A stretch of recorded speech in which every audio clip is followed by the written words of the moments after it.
নমস্কার, ভিন্ন সাথে বাঙালি চ্যানেলে আপনাদের সবাইকে স্বাগত। আজ আমি আপনাদের সঙ্গে শেয়ার করব সম্পূর্ণ নিরামিষ বিরিয়ানি।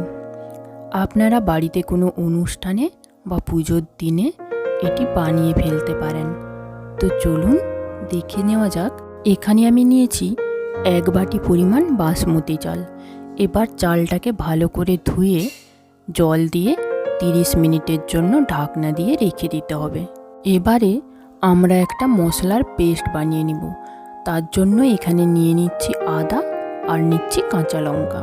এবারে কড়াইতে জল গরম করে তার মধ্যে দিয়ে দিচ্ছি 1 বাটি পরিমাণ সয়াবিন। তারপর 2-3 মিনিটের জন্য সেদ্ধ করে নেব। এরপর সয়াবিনগুলোকে নামিয়ে ঠান্ডা জলে দিয়ে দিব। তারপর ভালোভাবে জলটা নিচড়ে নিয়ে মিক্সিতে দিয়ে পেস্ট করে নেব।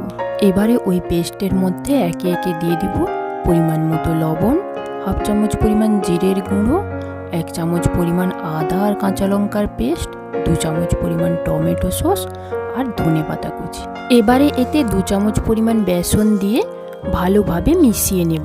এরপর কড়াইতে তেল গরম করে সয়াবিনের ওই পেস্টটা নিজেদের পছন্দ মতো কোনো শেপ দিয়ে ডুবো তেলে ভেজে নিব। আমি এই রকমভাবে শেপ দিয়ে নিয়েছি, আপনারা চাইলে অন্য রকমভাবেও তৈরি করে নিতে পারেন। দেখুন সয়াবিনের বড়াগুলো ভাজা হয়ে গেছে। এবার এগুলোকে তুলে নিচ্ছি।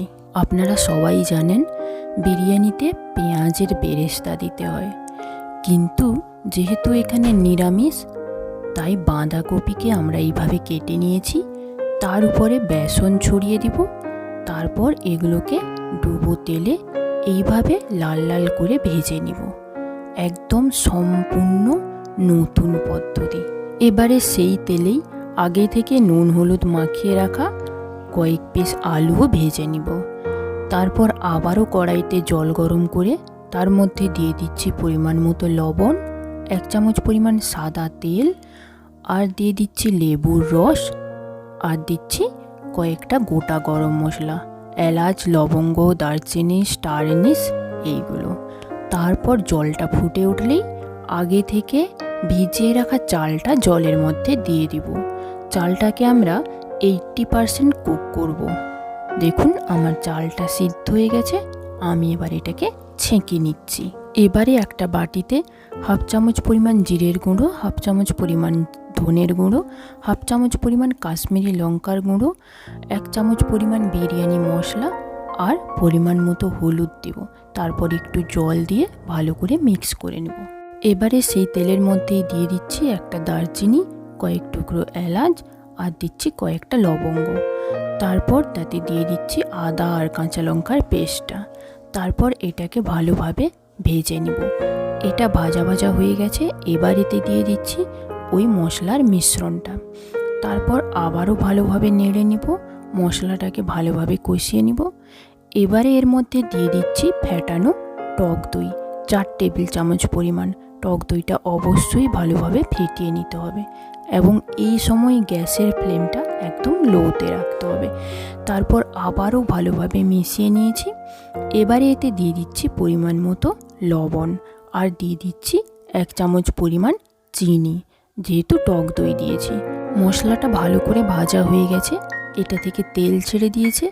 এই পর্যায়ে এতে দিয়ে দিচ্ছি ভেজে রাখা আলুগুলো এবং ক্যাপসিকাম কুচি। এবারে সামান্য জল দিয়ে ঢাকনা দিয়ে রান্না করে নেব।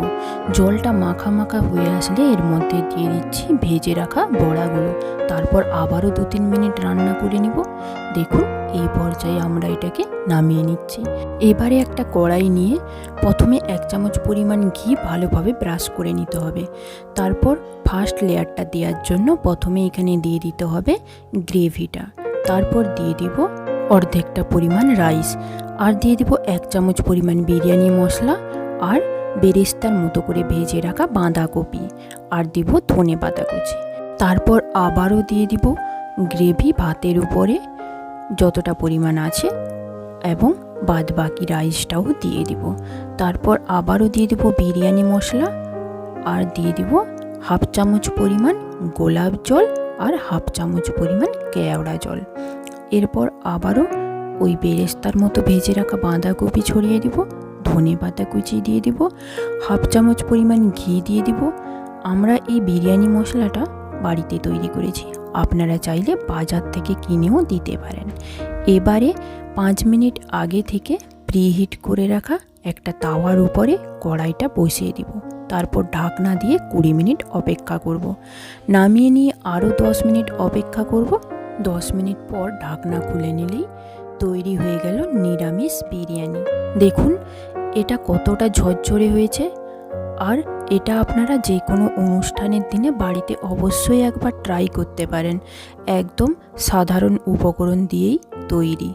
এটা খেতেও খুবই টেস্টি হয়। আর যদি ভালো লাগে তবে প্লিজ চ্যানেলটিকে লাইক, শেয়ার এবং সাবস্ক্রাইব করবেন। ধন্যবাদ।